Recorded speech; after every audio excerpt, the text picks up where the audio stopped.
والآن أود أن أنتهز الفرصة لأشكر الشركاء الذين دعمونا طوال تنظيم هذا الحدث: مؤسسة كاس ماروك، كونراد أديناور ستيفتونغ، مؤسسة هبة، ويونيسيف المغرب. وأود أيضا أن أتمنى كل التوفيق لاحتفالات الرباط عاصمة الثقافة في العالم الإسلامي. والآن أعطي الكلمة لزميلتي صفاء بويحيوي للبدء في الفيرست بانل. شكرا. Excellency Dr. Salim Al-Malik, Director General of ICESCO, Excellencies, ladies and gentlemen, on the behalf of the Strategic Foresight Center, I would like to welcome you all in this panel discussion entitled Art and the Future, that has gathered today renowned artists from all the venues, backgrounds, and places. At the Islamic World Educational, Scientific, and Cultural Organization, and through the Strategic Foresight Center, we strongly believe in the importance of the work we do, the artists we support. We can change the future for the better. I think that for everyone here today, there was this special moments in their lives when hearing a piece of music, reading a book, or seeing a particular play or looking at a sculpture gave them a new insight into their own futures or stimulated these new ways of thinking, helping them to shape new perceptions.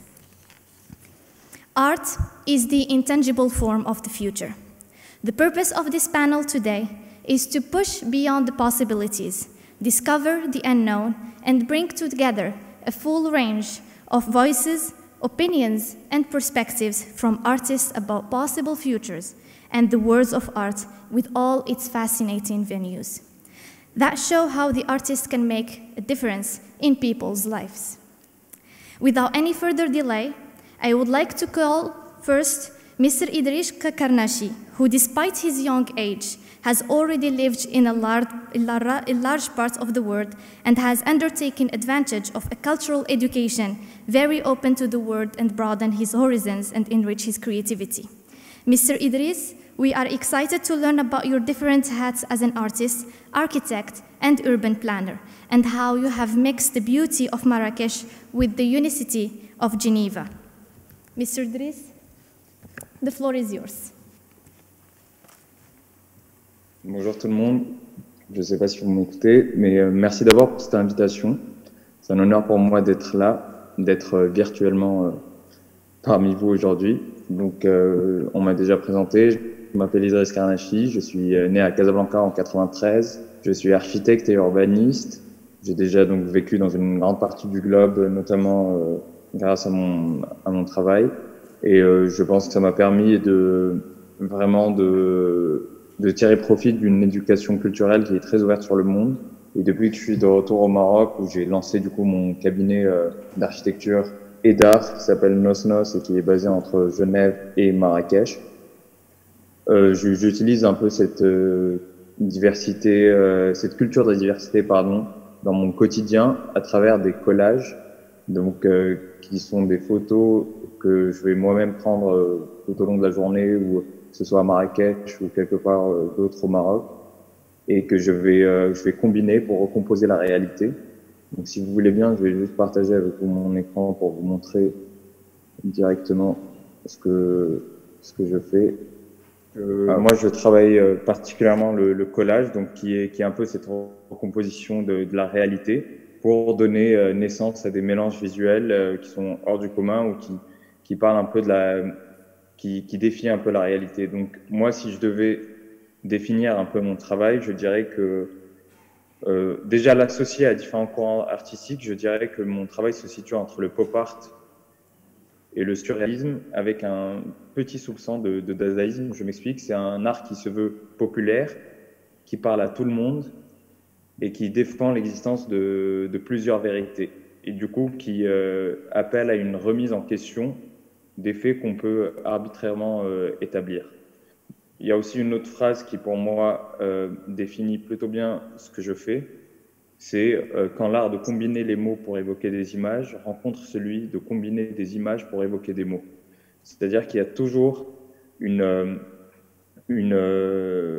signification dans le titre ou dans le texte qui va accompagner l'image. Donc, par exemple, ici, je parle de l'expression marocaine stahmos, et du coup, c'est ma golf ma stahmos, avec donc un golfeur qui tire un pois chiche au souk de Marrakech. Ici, c'était un mix entre Rabat et Casa, un échange de bons procédés entre ces deux villes. On échange une tour avec la tour Hassan, une tour des Queens. Ici, c'est le Akar Fassi, donc c'est l'Akar qui pour moi, enfin, j'ai toujours entendu Akar Fassi, et du coup, je l'ai un peu, j'ai donné un personnage finalement. Pour moi, c'est quelqu'un qui sort de cet Akar avec cette rebouche. Tboridap, la Apollo, donc Apollo comme l'eau, donc le porteur d'eau sur Marrakech. Couscous les bains, Camel, Jma el Fna, donc la fameuse place à Marrakech. Le saut Gnaoué, donc le saut de haie avec les Gnawa qui sautent. Et celui-ci particulièrement portait des chaussettes Nike ce jour-là. Du coup, la comparaison était assez facile. Donc là, je vous ai montré un peu ce qu'on appelle le collage culturel. Et ensuite, il y a le collage ludique qui est là surtout pour amuser, pour faire rire, et qui est toujours dans cette optique-là de mélange visuel un peu hors du commun. La montgolfigue,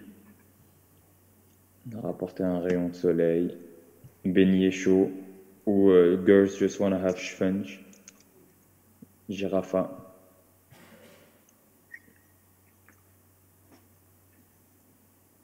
Donc aujourd'hui, donc je voulais partager avec vous ces collages-là, mais aujourd'hui je voulais aussi vous parler de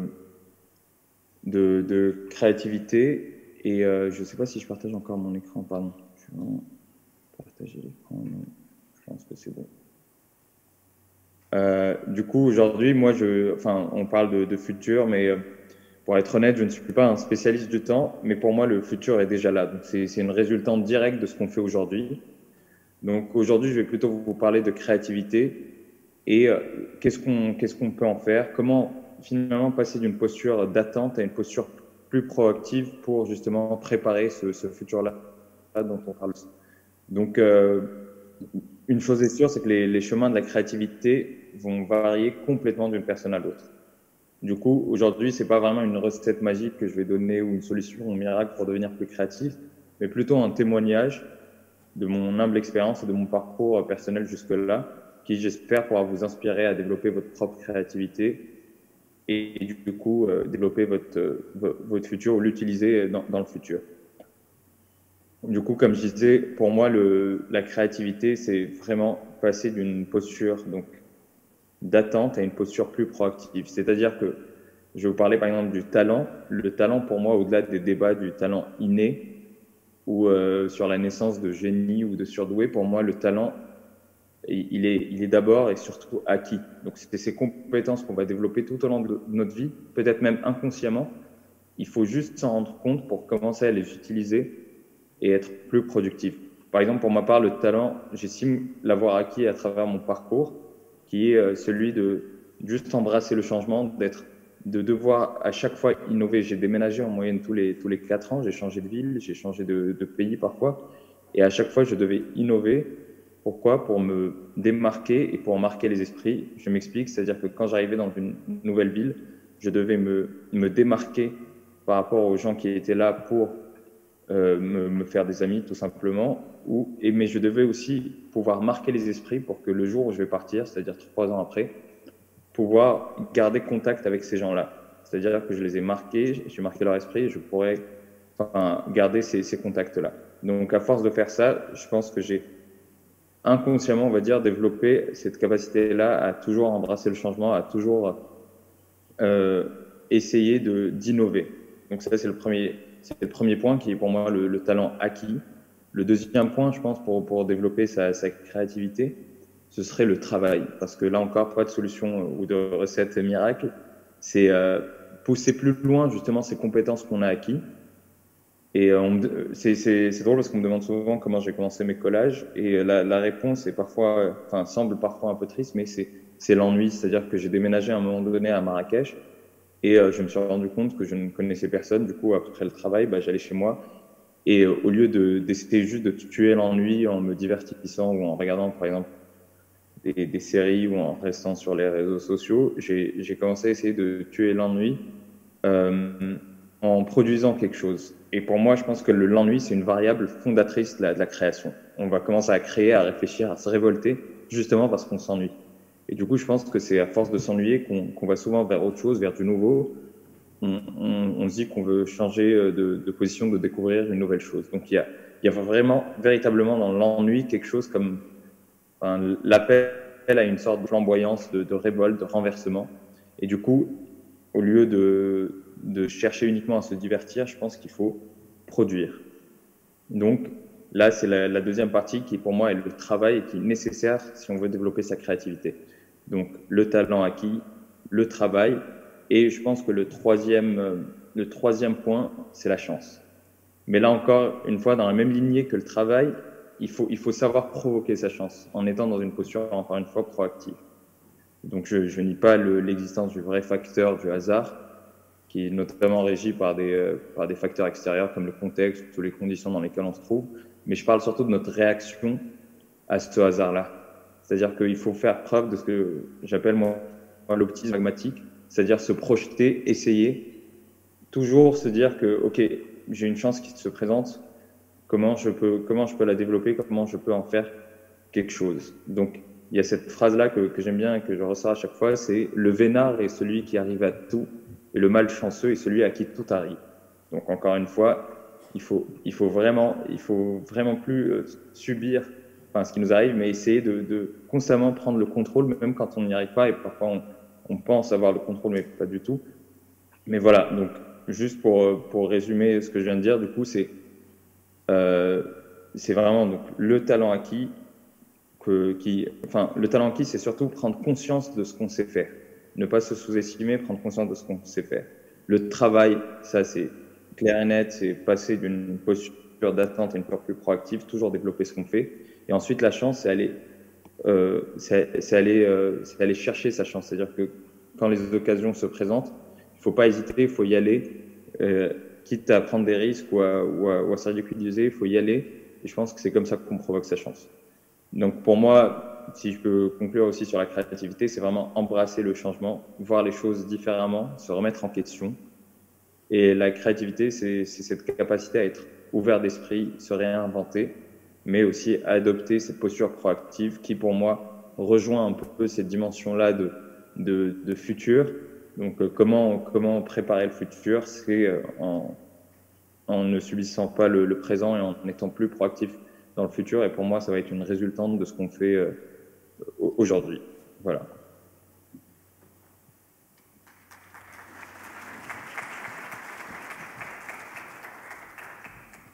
Thank you, Mr. Driss, for these inspiring words, reflected in such inspiring and fascinating camera shots filled with creativity and beauty.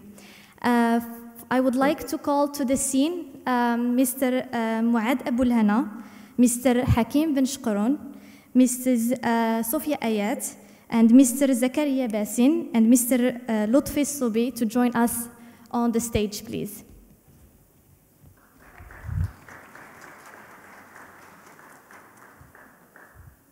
Thank you all once again for accepting our invitation. Our second speaker is a contemporary artist who has devoted his early years of creation to mixed performing and experimental discipline of academic painting. Today, Mr. Mouad Aboulhana is a full-fledged artist who is inspired by the daily life observed in the streets of the Medina of Tangier. Where he also reflects all of these perceptions in mesmerizing murals. Mr. Mouad, kindly share with us your inspirations behind your work, knowing that you have turned a garab, which is a Moroccan man who serves usually water in the streets of the Medina, to a robot. We would be very curious to know how. Thank you, Mr. Mouad. The floor is yours.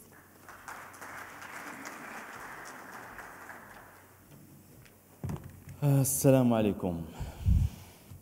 اولا جد سعيد بالحضور ديالي مع في ليسيسكو، شكرا على الانفيتاسيون. جيت اليوم نهضر باختصار على ما كارير. سورتو انا بديت في طنجة، قريت جي دي فورماسيون في ليسي تكنيك مولاي يوسف زار ابليكي. تما تابعت الدراسه ديالي، كان عندي لو شوا بين ندير لي بوزار ولا ندخل سي بي ار سونتر بيداغوجي ريجيونال، وقررت ندخل سونتر بيداغوجي ريجيونال. الهدف ديالي انني نكون استاذ التربيه التشكيليه باش نمول راسي في ما كارير سورتو في البدايه. الوغ كانت تجربه زوينه صراحه، وتعلمت بزاف الحاجات، وسورتو داك التمويل حاولت نبدع به ونبحث على لي تكنيك جديده، وسورتو كانت لا بيريود انني نزيد نفتش على مون ايدونتيتي ارتستيك.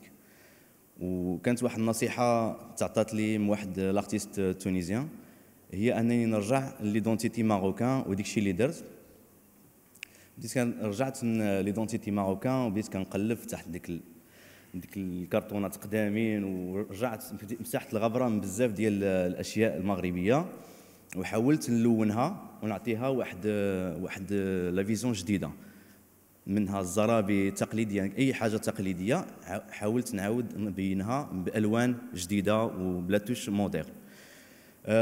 فجاه جبرت راسي كنخدم لو بوب ار، هو فن الشعبي اللي كيمزج بين تو سكي اكطويل و تراديسيونيل. في واحد الوقت اللي كنت كندير دي بورتفوليو، كنقلب على لي غالغي باش نبدا، وكنت باقي صغير، ما لقيتش بزاف ديال الترحيب من لي غالغي. خرجت من الشارع، وهذيك فرصه انني نرجع لو ستريت ار. مشيت للشارع حيت هو اللي استقبلني في الاول، وبديت كنعمل اللوحات ديالي في الجداريات، يعني في الجدران ديال المدينه ديال طنجه وديال كازابلانكا. فوالا دابا نهضروا على لارتيست في المغرب. لارتيست سيكون مستعد، سي ان كومبا، سيكون مستعد باش يجتهد بزاف باش يقلب على راسو.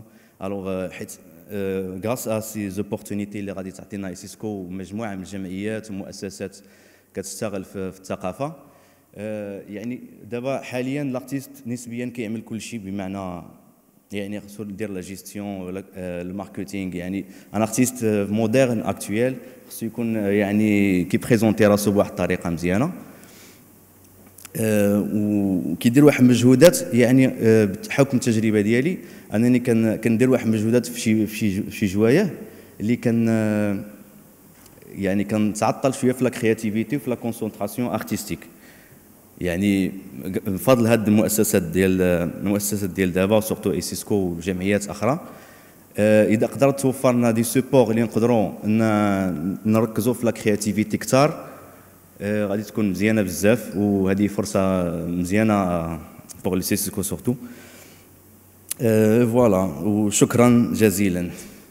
كاين بعد ابداعات ديالي راه كدوز هنايا. لو ترافاي سي دو كولاج، كنخدم بزاف ديال التقنيات، كاين سورتو دي كولاج ديجيتال ارت، كنخدم دي بوستر، وسورتو لي طابلو اوسي، لي تكنيك بليزيور تكنيك، سورتو لي بوشوار. اي فوالا، شكرا.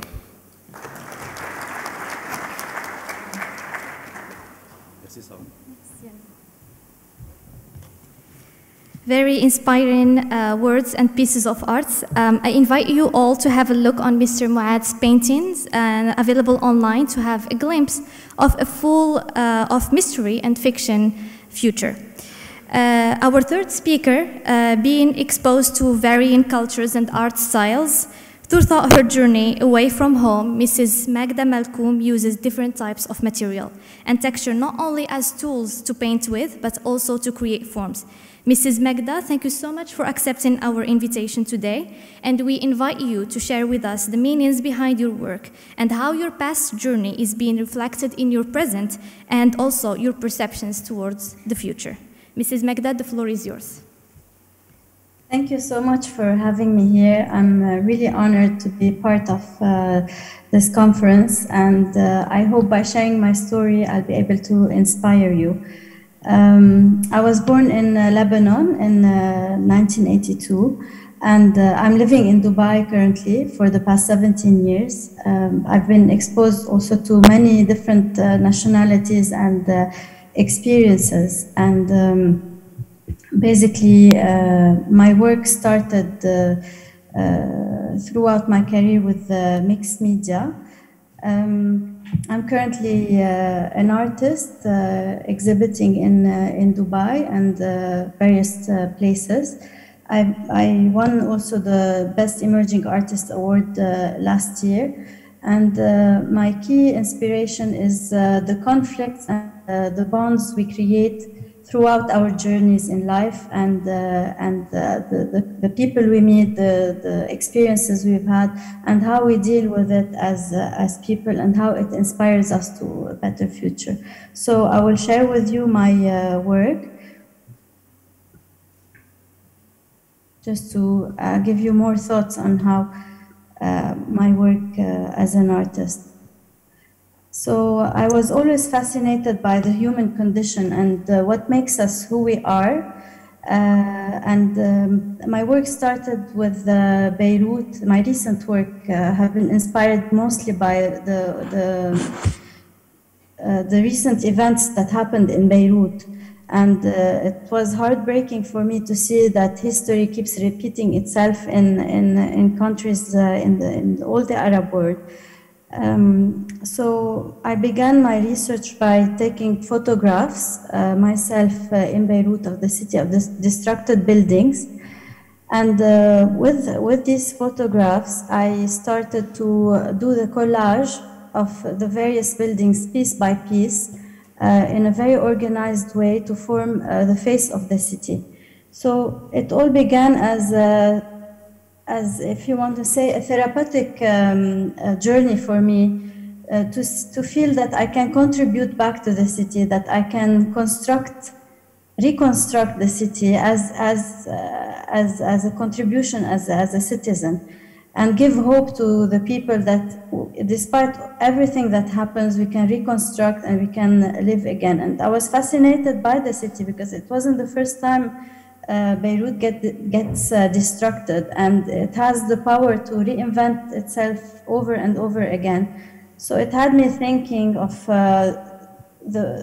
Beirut as a female. So I wanted to personify Beirut in my drawings as a female who is, despite all the shortfalls, it can stay strong and rebuild itself again. And with my research, I always refer to Khalil Gibran, who's the famous Lebanese-American poet and artist. He says, "Out of suffering have emerged the strongest souls. The most masked characters are seared with scars."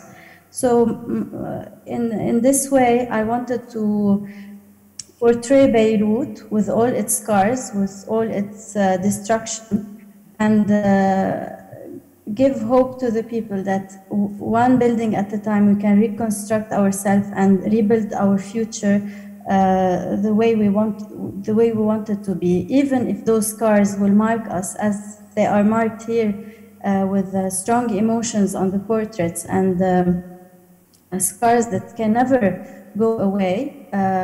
We can still be strong and rebuild the future together. So basically, this was my first series. These are examples of my work, different portraits of how I felt and how I want to portray our experiences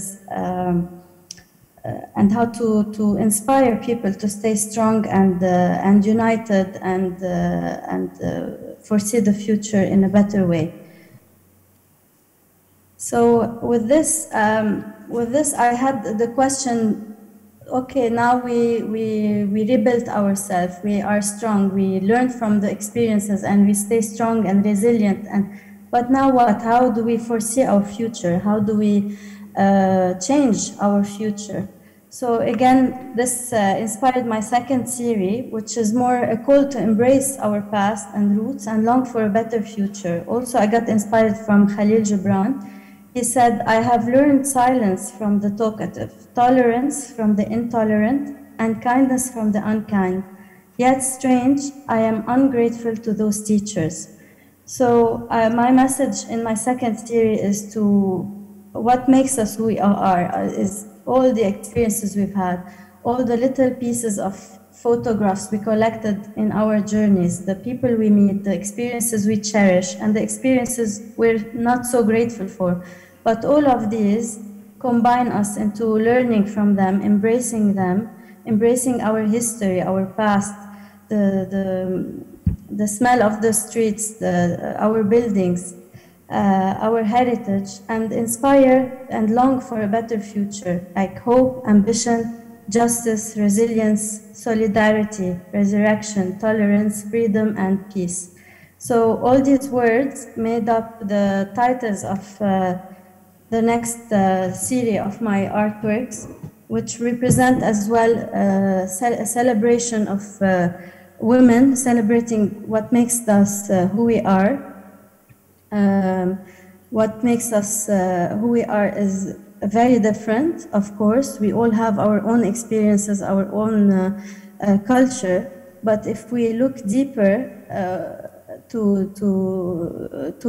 this collage of portraits, we see a lot of similarities in all of us. So my message here is, despite the fact that we have different religions, different culture, different upbringing, we are all made up of the same things. And if we realize this, we will see, we will start looking, rather than looking at our differences, we will start looking at our similarities and be more inclusive and more hopeful and look for a better future. So this, this portrait is called Inclusion. This one is called Hope, Freedom, Ambition, Peace, Determination, Ambition, Audacity, or Beauty. So these are close-ups of the portraits. And this is Audacity. So my message here is, my message here is our responsibility as artists is to visualize what is possible for people, even with destruction, even with bad things that happen. We as artists have the ability to visualize to other people what is possible to happen, and to visualize the future and inspire them to create a future and to imagine a better future. And my advice to all the artists here today is to look inside, look for inspiration inside each one of them, and have the most honest work that could come from their own heart, because we are all unique, and that's the beauty of us. Everyone brings something different to the table, and everyone can inspire someone else in a different way. So thank you very much, and I hope I inspired you today.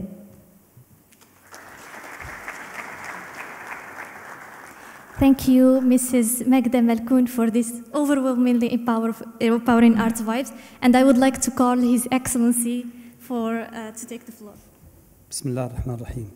معنا في هذه القاعة مجموعة من الشباب الذين منحهم الله الجمال، يمثلون الأمل والمستقبل، لديهم قدرات إبداعية.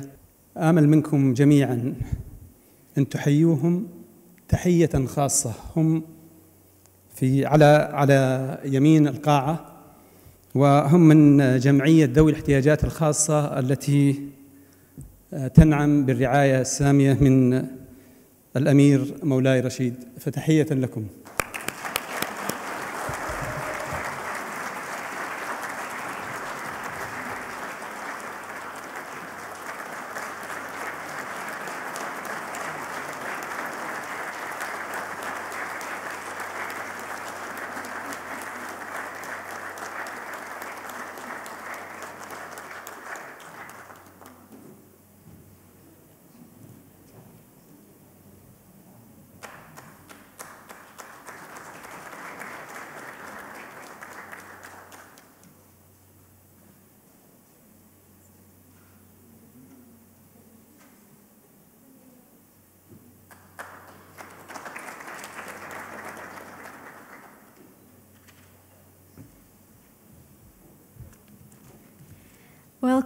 Welcome you all. all the way from the United States, where I assume is 5 a.m. right now as we speak, Mrs. Nadia Janjua, apologies for mispronouncing, any mispronunciation. Mrs. Nadia is an artist, architect, and an art educator who is based in Laurel.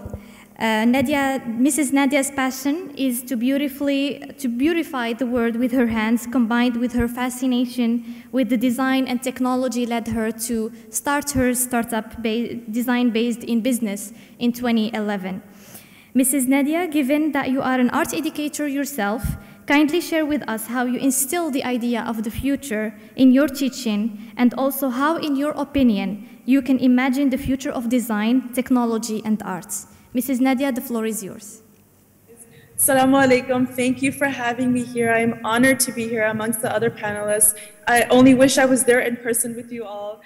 Thank you so kindly. My name is Nadia. I am based on East Coast, United States. My parents are originally from Pakistan and Kashmir. I have lived in the States. I was born and raised here. I've lived here my whole life. I'm trained actually in the sciences, and I worked as an architect for about 8 years before transitioning to art full-time. While I was an artist, working full-time as an artist, I'm an abstract painter.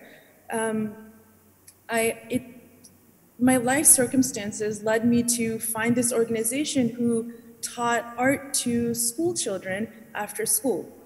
And so I started to teach through this program, and I started to notice that it was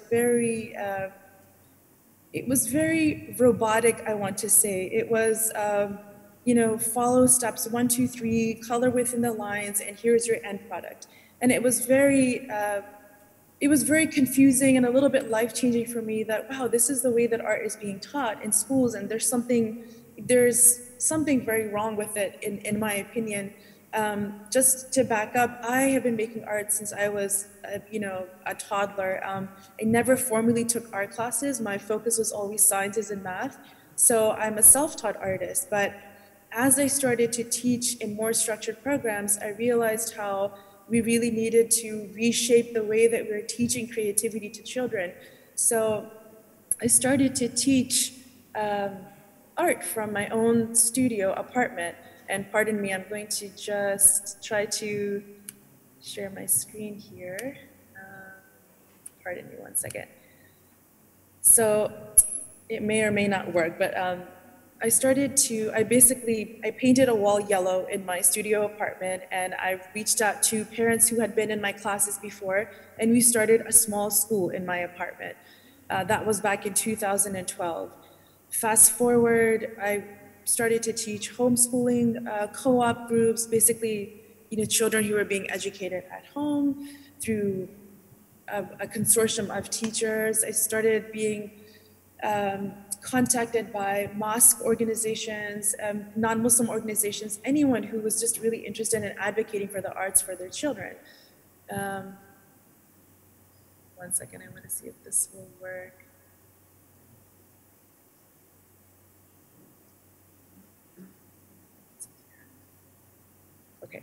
Not working right now, but that's okay. We'll continue with the conversation. What I have found, post-COVID, where for 2 years, I have very small children. I have a 2-year-old and I have a 5-year-old. And for almost 2 years, we had very, very little interaction, very little communication and, engagement with other children and with creativity beyond the home. So now that things have opened back up, I've really, really made it my mission to use my own home studio space, my son's school, any communal space where we are able to socially distance, to really allow children a space where they can explore, daily and significant events. I feel like children were affected the most from COVID.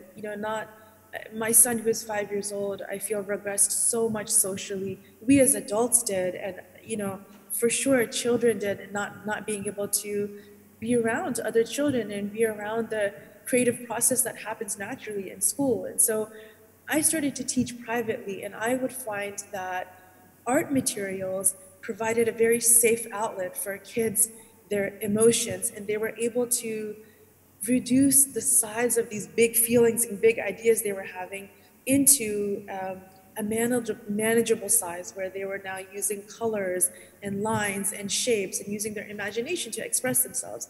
Whether it was taking my students on a walk outside, talking about geometry or symmetry, talking about God's creation and how he is an artist, taking objects back to studio, making art with it, painting with it. I saw this transformation happen where if we encourage children to explore art, we encourage them to almost master their bodies and master a variety of tools and techniques, and we give them so many more ways to express themselves. We give them so many more ways to problem solve, to creatively problem solve that, as adults, we had this chasm that happened when COVID happened, and it was so difficult. And globally, we came up with our own ways to deal with it, whether it was starting a blog online or starting online Zoom classes. Like, people managed out of this very difficult situation to, I guess, find some kind of positivity in it. And I think with kids, it's not so obvious that they can't express exactly what they're feeling, but when you're able to give them paint, crayons, markers, whatever it is, basically being able to use the language of color to express how they're feeling, there is this beautiful transformation and this beautiful healing that comes from it. And I think for me, my goal as an educator, my goal as a parent, my goal as an artist, and honestly as a Muslim as well, it's to help people who I work with, it's to help them find beauty in everyday life. It's to help them find the beauty in the spirit of everyday life. Creating an environment where questions are encouraged, especially with children, and giving them resources and access. I mean, you don't have to, rear your child to become a professional artist. That's a question I get asked a lot is, should I let my child become a professional in the creative fields or should I not? And my answer is always, just provide them with the resources. You will see how children naturally gravitate towards the arts, and whether or not they want to pursue a creative field later will come. That time will come. But for now, to create that environment where we can encourage children to creatively, have access to materials and to feel free to ask the questions or deal with the issues that they're having is paramount. And raising children to be confident and comfortable, with whatever form of creativity it may take. And something that I've seen in a lot of systems of teaching, at least in the States, has been that there is this formula, there is this model that you follow and you become a successful artist. And my work has been to really challenge that mindset and that frame set that success is self-defined. Success can be defined by simply the creative confidence that you gain. When you have that creative confidence, you are able to think of your future and design your future in a much more holistic and a much more spiritual way, and a more content way, I would say, where there's not this, there doesn't have to be a clear picture of what the desired end result is going to be, but whatever happens, we will figure it out, we will work it out. And that's what engaging in the creative process, that's what I think my students really learned, that whatever happens, whatever comes, we're working on this project and it's turning out completely different. How do we deal with it? It's an analogy, it's a microcosm of life in general that we are hit with COVID, for example. How are we going to make the most of it? So whether I have a 3-year-old student or a 45-year-old student, it is my hope to engage and inspire and help develop and help others grow in their creative confidence. I'm gonna try one more time to share my screen, if you don't mind.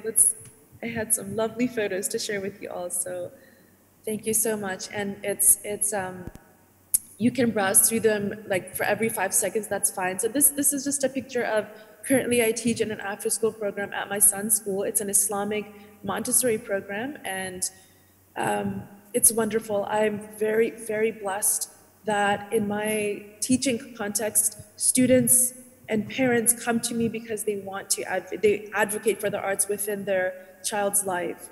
And I think, even if I think 10 years back, 10, 15 years back, Muslim parents in particular were coming to me and asking, can you teach this class, can you teach that class? And I would have to say no at some point because there was so much demand for it. I couldn't do all of it. So it's been really very, very beautiful and very encouraging to see how there's been so much advocacy for the arts. And, you know, it just so happens that my environment is a Muslim environment these days, but I started teaching in non-Muslim environments, and it's wonderful to see, you know, that art has always been a bridge between cultures and religions, and it creates a commonality between all of us, no matter what our backgrounds are.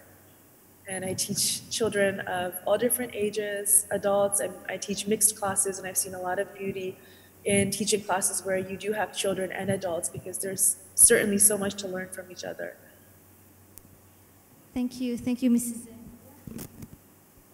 Thank you so kindly. Thank you for showing the pictures, and thank you all. I hope, inshallah, there's much more barakah in everything that you guys are doing.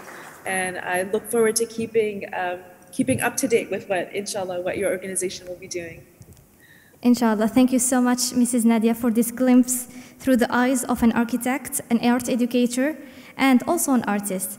So continuing in our fascinating art journey, and as a photographer, a videographer, Mr. Hakim examines transitional territories. His explorations brought him to an intimate knowledge of the Moroccan architectural landscape.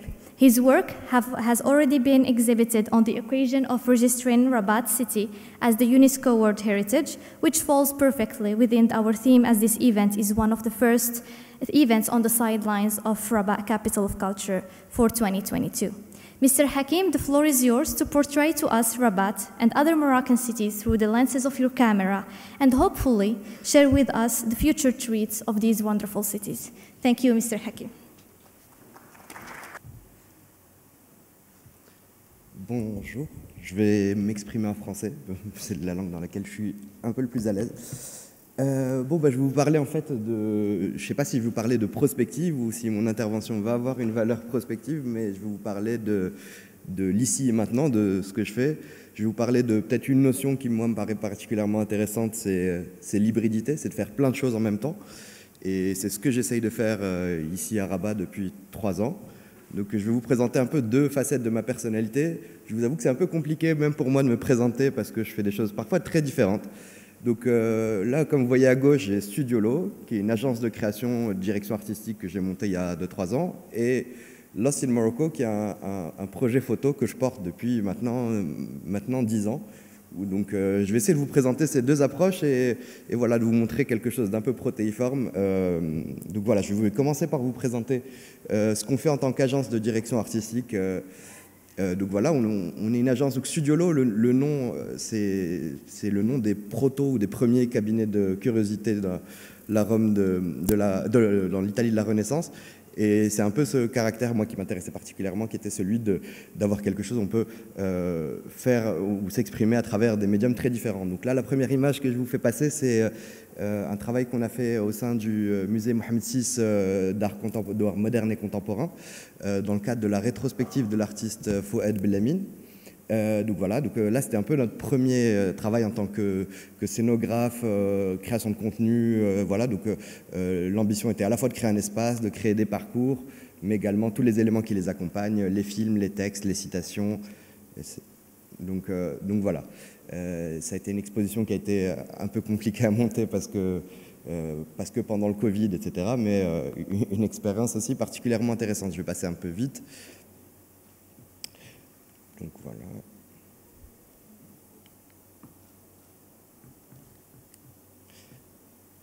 Ça a du mal à passer. Ah voilà. Donc je vais vous montrer un peu d'autres choses qu'on fait dans le cadre de nos activités. Là par exemple, c'est un musée du transport urbain à Casablanca qu'on vient de livrer la semaine dernière au sein des locaux de la société Alza. Donc voilà, même chose. Donc là avec un propos totalement différent qui valorise à la fois les personnes qui travaillent au sein du milieu du bus et du transport urbain, mais également l'histoire de la ville. Donc voilà, donc toute l'idée c'était comment arriver à aménager également un espace avec ce vocabulaire qui est celui qui rappelle les barres de bus auxquelles on s'accroche, avec aussi quelques contraintes économiques qui font qu'on arrive à faire des choses qui donnent un certain effet avec assez peu de moyens. Au final. Là, c'est une autre exposition qu'on a réalisée dans le cadre de la célébration des 200 ans d'amitié maroco-américaine, ou en tout cas les 200 ans de la création de la légation américaine à Tanger. D'une part à la Fondation Slaoui à Casablanca, mais également à la Bibliothèque nationale de Rabat, avant de partir pour Washington. Donc voilà, là vous voyez une petite allusion également au film Casablanca, où on a créé une petite salle de projection un peu intime au sein des locaux de la Fondation Slaoui. Et là, c'est ce que nous avons pu faire dans le musée, au sein de la bibliothèque. Autre chose, voilà, je vais vous montrer des choses très différentes. Là, par exemple, c'est une frise chronologique qui raconte l'histoire du Maroc de 1906 à 1956, et donc dans l'ambition de pouvoir raconter l'histoire du pays de manière ludique dans les locaux de la Fondation Qaderi à Salé. Donc voilà. Alors, comme je vous disais qu'on faisait des choses assez différentes, on fait également des livres. On a publié aujourd'hui, depuis 3 ans, 4 livres. Donc, un premier qui est dédié à Gilles Ali Gharbaoui, l'artiste bien connu, et dont on a voulu valoriser le parcours à travers un texte assez magnifique de Latefa Sreni. Un atlas du patrimoine architectural de Casablanca, qui était une commande de l'agence urbaine. Et donc, du coup, dans le prolongement de l'exposition au musée Mohamed VI de Fouad Blamine, on a réalisé une série d'entretiens avec l'artiste. Voilà, des choses un peu plus. Donc, là, je vais commencer à tendre un peu plus vers la photographie et vers ce que j'ai fait à la base. En fait, c'est en arrivant au Maroc, j'ai été nommé directeur d'un festival de photographie qui s'appelle les Nuits photographiques des Saouira, dont l'ambition en fait est de montrer de la photographie dans l'espace public, projetée sur les murs, sur les remparts, etc., avec une dizaine d'expositions tout autour de la ville. Donc voilà, c'était... et j'en viens un peu à mes premiers amours qui sont la photographie. Donc là, je vais vous parler un peu plus de mon travail, de quelque chose qui est peut-être un peu plus intime, et donc qui est mon travail photographique. Et donc j'ai un projet qui s'appelle Lost in Morocco, où je vais à la recherche de beaucoup de lieux oubliés, abandonnés, insolites, étonnants. Donc voilà, et là ça fait 10 ans que je fais à peu près une dizaine de milliers de kilomètres par an à la recherche d'un certain nombre de lieux. Donc là je vous en montrerai quelques-uns. Vous m'excuserez, il n'y a pas de cohérence dans le suivi, mais bon là c'est au-delà d'être un site assez sublime, c'est une ville minière abandonnée qui a été la première à avoir été dotée de l'électricité au Maroc. C'est un site assez étonnant. Donc là on y voit aussi ce genre de maison, une architecture coloniale qu'on a plus particulièrement l'habitude de voir et qui peut nous amener dans un imaginaire plus de l'Ouest américain. Là, des structures encore un peu plus étonnantes qui sont, elles, des héritages espagnols de la région de Sidi Ifni, par exemple. Alors voilà, aussi une autre curiosité du territoire qui est une installation artistique réalisée dans les années fin des années 80 par un artiste allemand qui s'est installé au Maroc pendant une dizaine d'années, qui a installé 3 grosses installations au milieu du désert, et dont celle-là a un titre assez évocateur pour les amateurs de rock, c'est Stairway to Heaven. Aussi encore des territoires assez étonnants. Donc là c'est une ancienne mine dans la région de Nador. Un pont suspendu piéton, encore une fois une autre curiosité aussi dans la région de Middelburg par exemple. Et alors là, c'est un lieu assez étonnant. Il y avait l'ambition à l'époque de créer, enfin à l'époque coloniale, de créer un train, un subsaharien, à vocation touristique. Et là, en fait, la construction des rails s'est achevée juste avant la frontière algérienne, donc au Maroc. Donc ça, peut-être que certains d'entre vous ont déjà croisé ce bâtiment en se rendant dans le nord du Maroc, mais c'était le point de douane entre le Maroc alors sous domination espagnole et le Maroc sous domination française. Ce qui est assez curieux, c'est que le bâtiment a été achevé en 1955, donc il a eu que très peu d'utilité. Aujourd'hui, c'est une station de grands taxis. Ce qui m'amène en fait à un dernier pan de mon travail qui est celui de mélanger la photographie et la recherche documentaire que je fais. Il se trouve que je cherche beaucoup d'archives dans un certain nombre de lieux et donc encore une fois dans une démarche d'hybridité, l'ambition était un peu de faire le mélange de ces archives et des photographies. Donc je tire des photographies sur du verre que je superpose à des véritables archives originales que j'ai trouvées sur les lieux. Donc voilà. Qui à mon sens aussi raconte quelque chose d'une sorte d'hybridité. Donc voilà. Merci.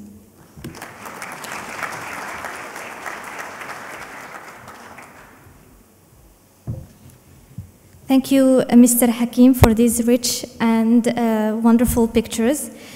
With the beautiful artistic work that is being exposed and exhibited at ICESCO right now as we speak at the exposition hall, Mrs. Kamilia Rizq, who is an artist and a designer, finds her inspiration in her country, Morocco, its history, its culture, but also in the indigenous and common sense of solutions developed daily by the Moroccan population. Mrs. Kamilia today was not able to join us. However, she is represented by a wonderful ambassador of her art, Mrs. Sofia Ayat, with whom I'm gonna take the opportunity to introduce later on. Alors bonjour à tous, je suis ravie d'être parmi vous aujourd'hui, je suis très heureuse de voir autant de jeunes dans cette salle, c'est vraiment extraordinaire.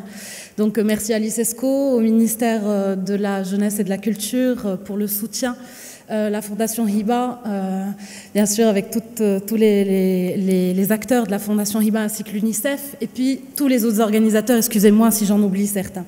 Alors, bon, je me présente rapidement, hein, je suis Madame Ayat Sofia, je suis de formation designer, donc designer d'intérieur, spécialisée dans le design commercial et aussi dans la conception et fabrication de mobilier.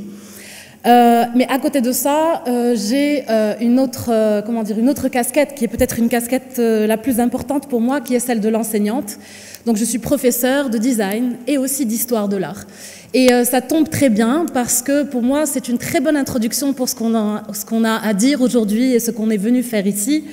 C'est que moi, je suis un peu dans le design, c'est-à-dire fabriquer le futur, mais je suis aussi dans l'histoire de l'art, c'est-à-dire connaître notre histoire, connaître ce qui s'est fait avant, pour pouvoir construire un futur qui en vaille la peine et qui soit à la hauteur de nos espérances, peut-être.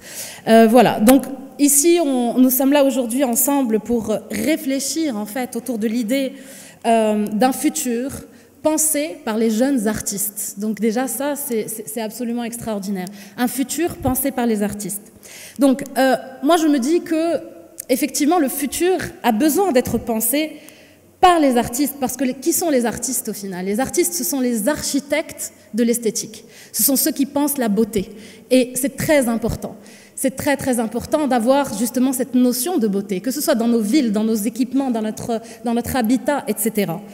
Il y a aussi une partie qui est très très importante chez l'artiste, c'est que l'artiste ose, l'artiste a de l'audace. Et je pense qu'il est difficile de concevoir un futur sans audace. Il faut pouvoir oser pour ne pas répéter et faire la même chose à l'infini. Et puis, un dernier petit point que j'ai toujours trouvé extraordinaire et que je vais partager avec vous aujourd'hui, c'est que les artistes ont une capacité extraordinaire et automatique à l'universalité. C'est-à-dire que quand un saxophone joue et qu'un autre saxophoniste joue à côté de lui, l'un peut être afghan et l'autre russe, ils réussiront à communiquer. Alors qu'avec la langue, c'est beaucoup plus difficile. C'est la même chose pour le dessin, pour l'architecture, c'est-à-dire que naturellement, l'artiste va vers une universalité automatique. Et ça, je pense que toutes les sociétés, tous les pays du monde devraient en profiter. C'est-à-dire que nous avons sous la main cette communauté d'artistes qui est capable d'une communication et d'une universalité extraordinaire. Voilà, donc comme je disais, pour penser le futur, il faut oser le changement et il ne peut pas y avoir de meilleur futur ou de futur meilleur sans audace. Alors, dans la continuité en fait de l'événement qui a eu lieu hier, qui portait sur l'urbanisme, je sais que certains d'entre vous étaient présents hier.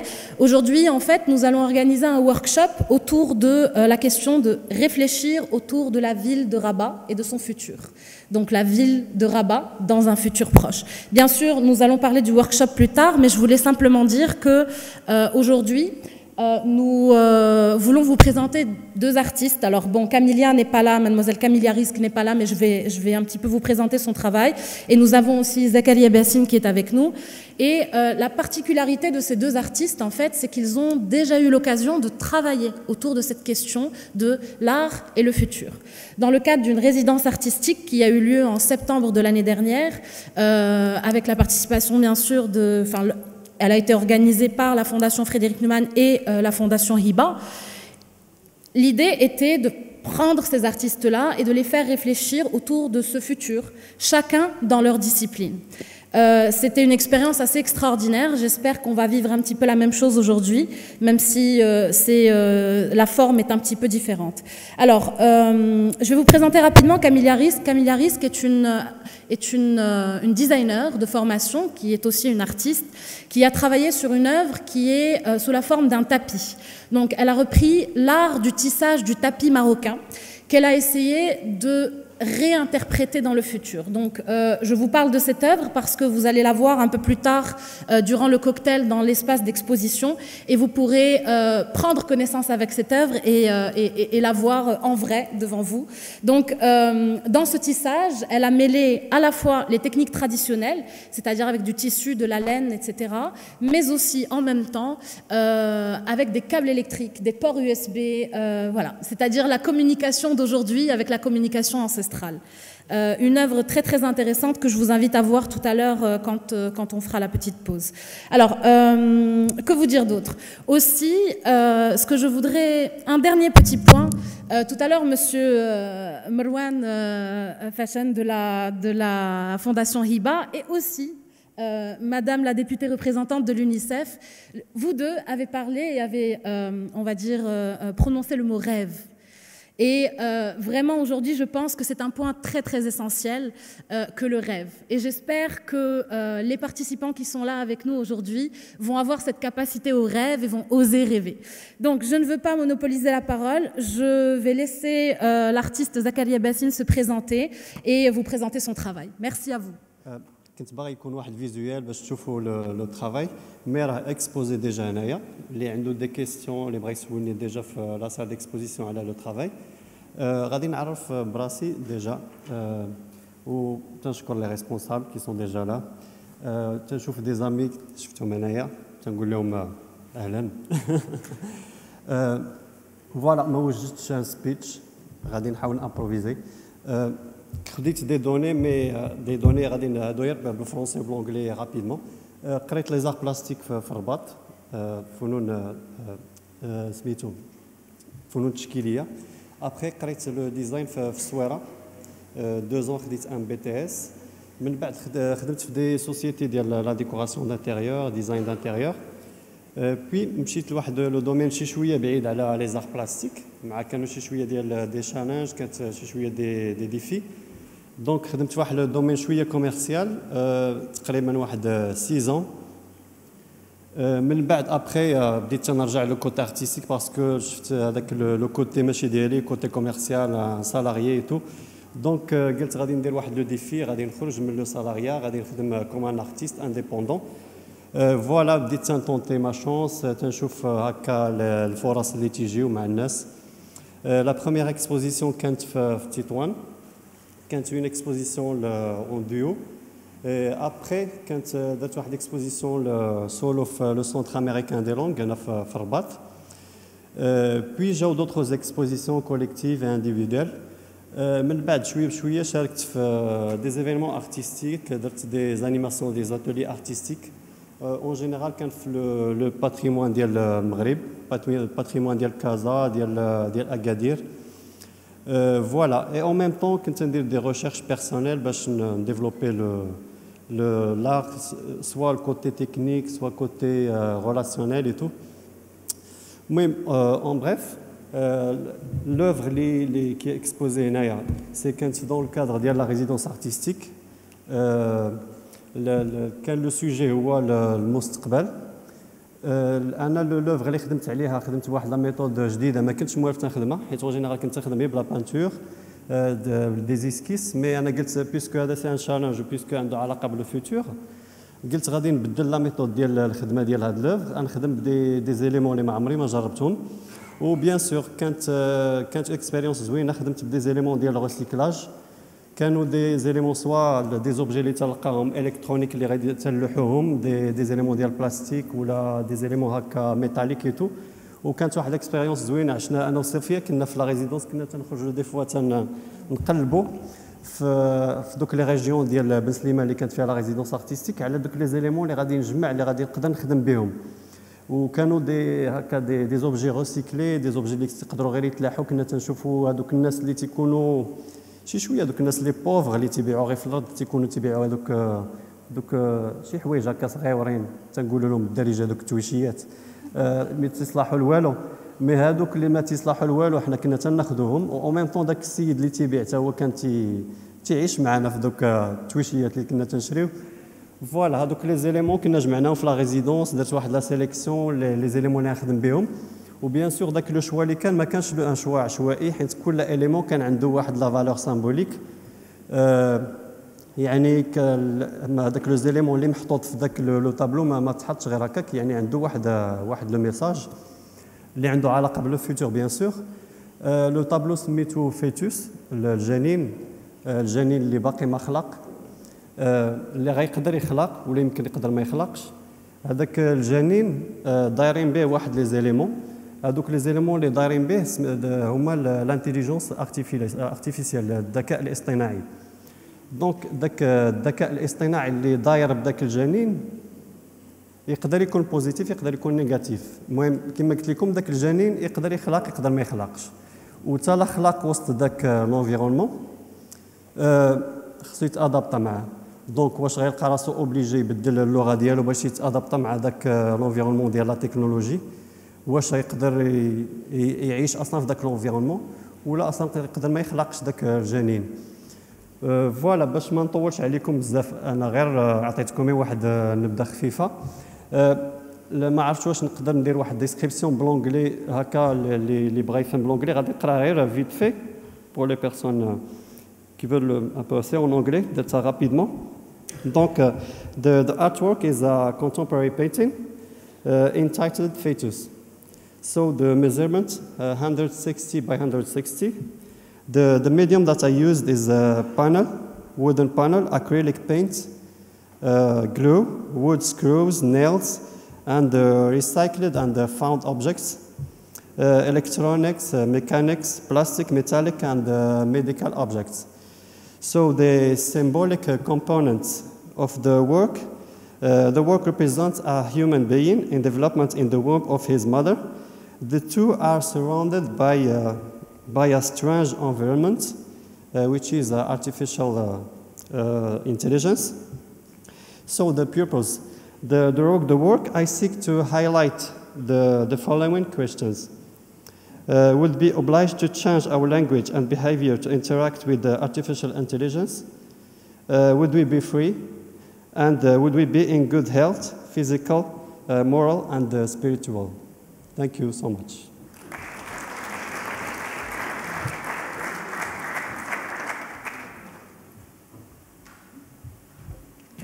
Thank you, Mr. Zakaria, for accepting to expose and exhibit your wonderful artistic work with us and share it with us here today at ICESCO.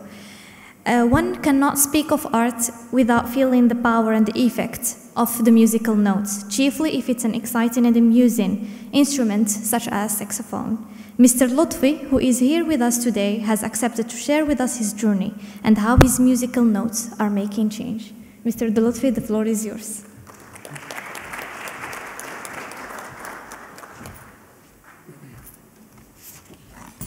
Thank you so much.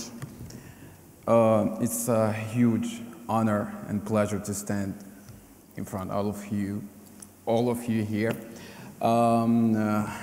It's very important for me to share like this kind of experience because I think it's inspiring.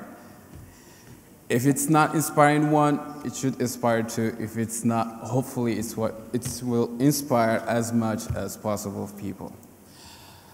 I have had a bachelor in physics, which is different from music. And then I was studying parallel music. I was studying saxophone and music theory. I've always had the passion to go for music and always finding the right path to do so. Future imagined by young artists. I have had this question like years ago. Honestly, I had it years ago. And I thought, how can I have like such an impact in the society as I'm concerned?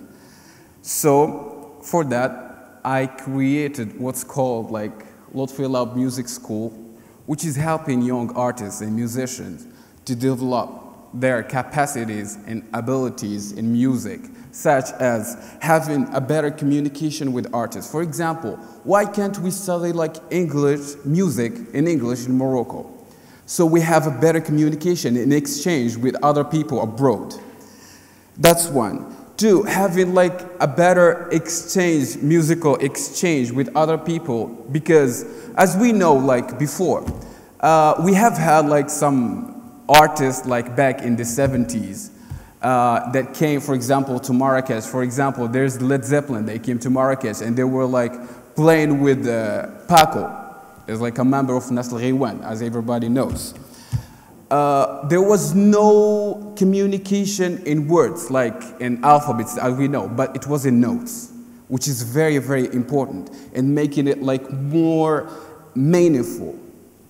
So, the third is, why not can we normalize having degrees in music, such as having degrees in physics, in history, in economics? Why not we can have like degrees in music? Why can't we have like a partnership with like schools abroad that already deliver degrees in music? Because this, I think this is very important for us, like to show what are our abilities in culture and like being a rich in diversity in musical culture. So, for me, like Lotfi Lab Music School, it's gonna be like the big door for that, and we're working to have information like passed in the digital and real life. So we're working in digital as like we doing videos. For example, this was my first student. He was like taking saxophone classes. He never touched the saxophone. We spent 1 year and he never quit. Now he's back to Mississippi, America. He's American, by the way. So for me, it's having the impact to change for a better future for the music. Why?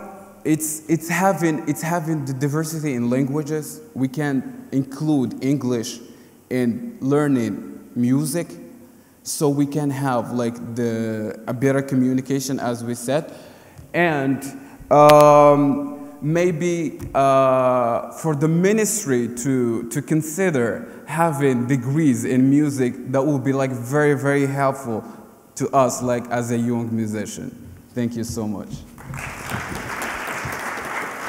Excellencies, ladies and gentlemen, we have come to the end of our panel today, a panel that was filled with creativity, with hope, and with a lot of artistic thoughts.